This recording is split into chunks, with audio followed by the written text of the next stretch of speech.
میں مزید آپ جیسے انسان کے ساتھ نہیں رہ سکتی۔ خلا کے پیپر آپ کو جلد مل جائیں گے۔ میر سجاول کو اپنی بیوی کی طرف سے خط ملا تو اس کے پیروں تلے سے زمین نکل گئی۔ جائیداد بچانے کے لیے میر سجاول کے باپ نے اس کا نکاح اپنی یتیم بھتیجی سے کروایا تھا جو اس سے پورے 15 سال چھوٹی تھی۔ میر سجاول اس سے برا سلوک کرتا تھا، مگر جیسے جیسے وقت گزرا میر سجاول کو اپنی بیوی سے محبت ہو گئی تھی۔ آہستہ آہستہ وہ جاہل گنوار لڑکی اس کے جینے کی وجہ بن گئی تھی، لیکن تب تک وہ اس معصوم لڑکی کے دل سے اتر چکا تھا۔ وہ گھر چھوڑ کر جا چکی تھی۔ میر سجاول پاگلوں کی طرح اسے ڈھونڈتا رہا اور آخرکار سجاول، تمہارے بابا نے تمہیں اپنے اسٹڈی میں بلایا ہے۔ وہ کھانے کا آخری لقمہ لے رہا تھا جب اس کی ماں نے کب سے ہونٹوں پر دبا پیغام دیا۔ پانی کا گھونٹ اس کے گلے سے اترنا مشکل ہو چکا تھا۔ وہ اسے وہاں صرف تب بلاتے تھے جب وہ اپنے جلال میں ہوتے تھے، یا پھر کوئی حکم سناتے تھے یا سزا۔ پہلی بار جب میر سجاول کو بلایا تب اسے میٹرک میں سائنس رکھنے کا حکم دیا گیا تھا، جبکہ وہ اس چیز کی شدید مخالفت میں تھا۔ اسے آرٹ سے بہت لگاؤ تھا اور اس کے باپ نے اس کا یہ خواب ہی رہنے دیا اور اسے جان بوجھ کر سائنسی مضامین کی طرف دھکیل دیا۔ وہ جتنا بھی پڑھتا اسے کچھ سمجھ نہیں آتی۔ اس بات کو لے کر وہ اکثر گھر سے غائب رہتا اور اکثر اس کا باپ اسے گلی کے آوارہ لڑکوں کے ساتھ کرکٹ کھیلتے دیکھ بیلٹ سے مارتا، اس پر ہاتھ اٹھاتا۔ میر سجاول کو ہر چیز سے نفرت تھی جو اس کے باپ کو پسند تھی، جس میں اول نمبر پر ان کی لاڈلی بھتیجی آتی تھی جو دن رات ان کی اس طرح خدمت کرتی جیسے زرخرید غلام ہو۔ اسے اس پتھر کے بت سے الجھن ہوتی۔ میٹرک کے بعد اس کے باپ نے زینیا کو تعلیم چھوڑنے کا حکم دیا تو اس نے چھوڑ دی، بنا کسی خواہش کا اظہار کیے، بنا کسی احتجاج کے۔ وہ اس سے 15 برس چھوٹی تھی۔ کبھی کبھی سجاول کو اس پر ترس بھی آتا۔ وہ آفس سے تھکا ہوا واپس آیا تو زینیا لاؤنج میں ہی اسے کسی کپڑے پر سوئی سے کچھ بناتی دکھائی دی۔ اسے دیکھ کر فریم اور دھاگا چھوڑتے باہر نکل گئی۔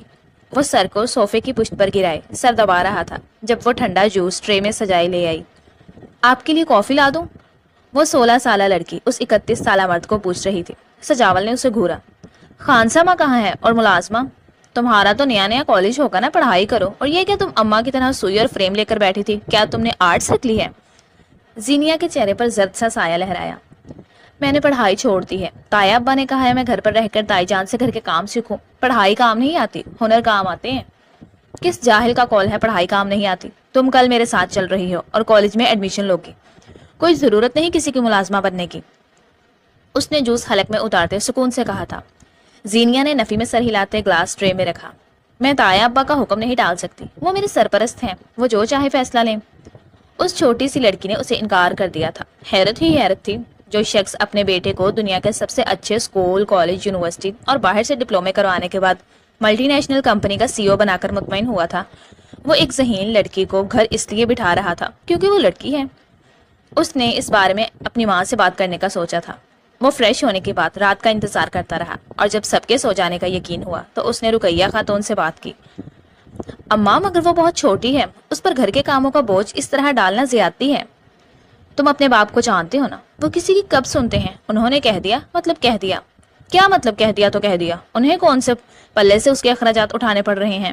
چاچا کے 50% شیئرز ہیں کمپنی میں۔ یہ گھر جتنا میرا ہے اتنا ہی زینیا کا بھی ہے۔ وہ ان کی ملازمان بیٹی نہیں، بھائی کی اولاد ہے۔ انہیں اسے سینے سے لگانا چاہیے، برباد نہیں کرنا چاہیے۔ تم نے بالکل ٹھیک کہا برخوردار، ہم نے اسے سینے سے لگا کر رکھنے کا فیصلہ کر لیا ہے اور ہم نے دیکھ رکھا ہے تمہیں اس کی بہت فکر ہے۔ تم سے اچھا شوہر اسے کہاں ملے گا؟ باپ کی آواز پر وہ پلٹا، لب بھینچے، انہیں شاکڈ سے دیکھنے لگا، جیسے سمجھ رہا ہو ان کا دماغ چل تو نہیں گیا جو اس سے 15 برس چھوٹی لڑکی پر ظلم کا کہہ رہے تھے۔ رات بہت ہو گئی ہے، سو جاؤ تم، چلو کمرے میں، میری دوائی کا وقت ہوا۔ عورت کو ہر کام وقت پر کرنا چاہیے، خاص کر جب وہ کام اس کے مرد کا ہو۔ انہوں نے تنفر سے کہتے باہر کا رخ کیا۔ ان کے پیچھے ہی ان کی بیوی نکل گئی۔ اپنے کمرے میں وہ مٹھیاں بھیجے ضبط آزماتا رہ گیا۔ میں آپ کی یہ ضد کبھی پوری نہیں کروں گا مسٹر میر صاحب، پھر چاہے مجھے کسی کی لاش ہی کیوں نہ گرانی پڑے۔ اس نے عہد کیا تھا اور اس بات کو محض چند دن گزرے تھے کہ سب اس کی ماں کہہ رہی تھی، کہنا اس کے باپ نے اسے اسٹڈی میں بلایا ہے۔ وہ لفظوں انکار کے جوڑ توڑ کرتا اندر گیا تھا۔ وہ سگار منہ میں دبائے کوئی کاغذات کا پلندہ کھولے بیٹھے تھے۔ اسے دیکھتے ہی کاغذات کے اوپر جمی دھول پھو کر اڑا دی اور اس کا دھاگا کھولا۔ یہ گھر کے کاغذات ہیں، تمہارے چاچا نے اپنی زندگی میں ہی سب کچھ اس لڑکی کو ہبا کر دیا، جبکہ اسے ایسا کوئی حق نہیں تھا۔ ہمارا دین کہتا ہے اگر بیٹا نہیں ہو تو جائیداد میں بھتیجے کا بھی حق ہوتا ہے۔